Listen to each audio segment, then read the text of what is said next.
Hi, I'm Peter Haddock and I'm here at GGR Group with Marketing Manager for MachineMax, Amy. Amy, basically we're here with one of your partners that is an OEM partner of MachineMax. And what's exciting about GGR is not just an OEM that's got diesel machines, they've also got electric machines. Absolutely. And what's fascinating for me is the journey that MachineMax has been taking in the industry. Started obviously connecting lots of different diesel assets, but now a partnership with Flannery has allowed you to bring electric into the marketplace and into your ecosystem. What does that actually mean, and why have you taken that step so quickly?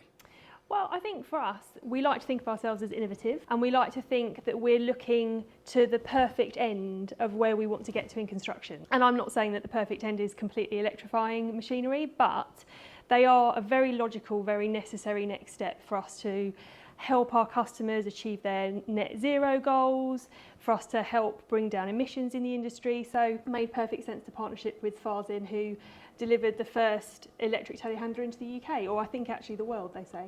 Well, yeah, absolutely. And what they've done with that machine is they've taken it out into the market and they've worked it hard. And one of the first people that actually bought that machine was another one of your customers and your end users, Flannery Plant Hire. And I know they've got the same sort of focus on sustainability, but on delivering the right assets and the right machines for the right projects for their customer. I actually visited one of those projects in Birmingham where they were using that machine to help a Commonwealth Games project and a road project that was also going to have electric buses on it in the future. But the thing about all of the things that we're looking at is data here. What can we actually get from the data that we have on an electric machine and a diesel machine? And why is that now important that that comes into the mix then? So I think traditionally what people think about when they think about telematics and the data that we get from telematics is fuel usage and emissions. And that's all really important. Of course that's important. But if you move that forward into electric machines, that is still a really valuable asset to the user. So is it working hard enough? Is it working in the right place? Is it working safely? All of that data we can still deliver. The other side then is, as we look to encouraging people to moving to electric machines, it's where is the right application for them and how are they used in that application, but also what infrastructure do we need around those machines? And that's not just applicable to electric. If we were looking at hydrogen, it would be the same. How do we make sure that they are charged, fueled, ready to work when we need them to work? And how do we manage that downtime so that we're not having an impact on efficiency? And then those machines become a very attractive offering for a customer or an end user.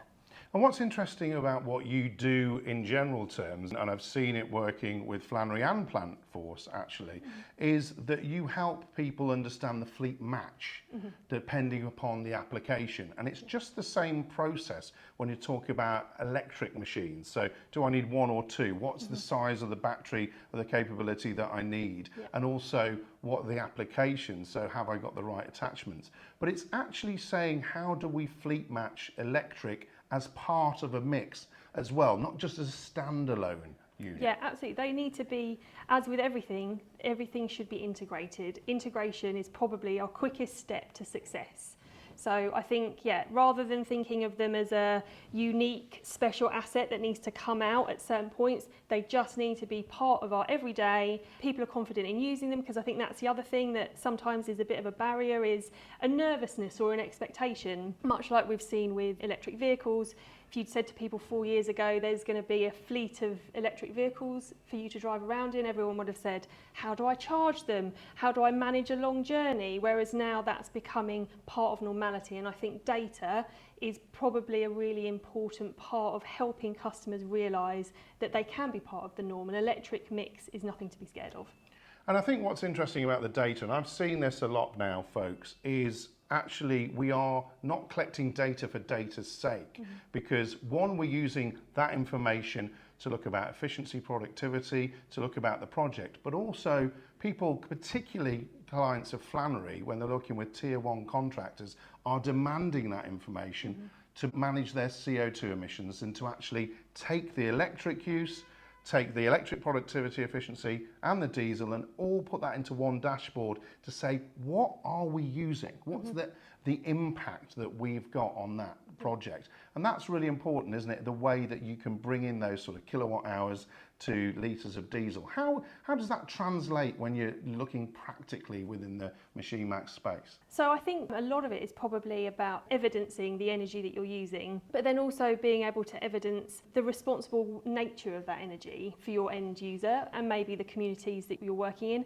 But it's maybe not just about electricity in kilowatts. It might also be about saying, giving percentage terms of electric versus combustion if you're in a community where you need to consider noise at certain times of the day. So I think whilst emissions is such a huge and important focus, there's probably the wider benefits that we can look to start to bring into the platform in terms of what we're reporting on. Yeah, and noise is critical when you're looking at inner city areas, and of course we're looking at clean air zones in our cities and all around the country. We're looking at people saying, actually, we don't want, the diesel engine coming into these particular areas.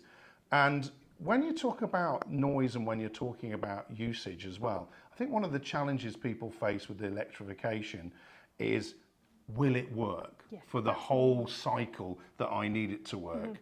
And how do I charge it and when do I charge it? And those sort of things help education process, don't they? Tell me a little bit about how that works. So I think there's kind of two fields, and we're not necessarily there on all of these yet, but it's helping people to understand how you would flag where you might be able to use an electric machine. So we know that the OEMs are very good at telling us how long they're expecting their batteries to last. So one, it's proving that, but then it's also saying, well, actually, this traditional diesel machine is working this shift, so that shift would match up with an electric version. So there's a potential for an alert there and an opportunity. That's data that, as we would like to think, data that can drive a decision, and the quicker we can drive that decision, the better for MachineMax. That's when we feel like we're doing a really good job. I think the other side of it, when we look at charging, is how long have I got left before I need to go get on charge or put my machine on charge? And what distance does that represent? So, we're thinking about the larger infrastructure jobs. How do we need to plan getting back to the charging point? Because otherwise we run into issues. So I think there's opportunities for us to help our customers. And I think, what you're doing is you're proving. The data you're collecting is real world data, and that makes a big difference, because when you're in a different application, depending on how an operator uses the machine, depending on the application and what they've got to either lift or the telehandle or move around. And, we've not got perfect surfaces around on construction sites as well. So the energy that's taken to do a particular task in one application might actually be different to somewhere where it's a lovely tarmac surface and the weights are different and the movements are different. And I suppose what you're able to do is say to people, actually, look, we've collected this real world data, share that with the actual customer of yours, also with Faucin, to say, actually, these are applications which could have your new telehandler in, or could actually have a smaller battery size telehandler, but then also take all of that data and information and help people make those commercial decisions that says, it's okay to go electric, isn't it? Yeah, and it's helping people adopt that technology. So it's providing reassurance, because we can say this application is a perfect application for this machine. This one is not so much. So let's not put people off because it's their first time. I think that's the risk, isn't it, with anything new, is that people are waiting for the problem. So if we can help them identify the problems ahead of time, then it makes that decision to change easier. And I guess the other thing that we all talk about is the sort of elements of refueling in general. So when we're looking at the cost of fuel, a lot of people now are taking on Bowsers with special cards and stuff to make sure that fuel is going from one machine, one Bowser, to another machine. But equally, it's like an electric machine, just like a diesel machine, needs the fuel to be put in. Yeah. So getting those alerts says the machine hasn't been plugged in and isn't being charged in those periods of time is equally important, because there may have been a problem or somebody forgotten to plug that machine in. And again, your data helps learn behaviours and alert people to things, so they're not coming the next morning to see a machine that hasn't been plugged in properly. Yeah, absolutely. And even on a more simplistic level, if we look at heat maps where we can see the movement of machines across site, it might be, and we've had this with, in the early days of implementing the platform, is there seems to be a lot of idling happening around this point, and it might be because that's where everyone's having coffee or that's where people are going for a break.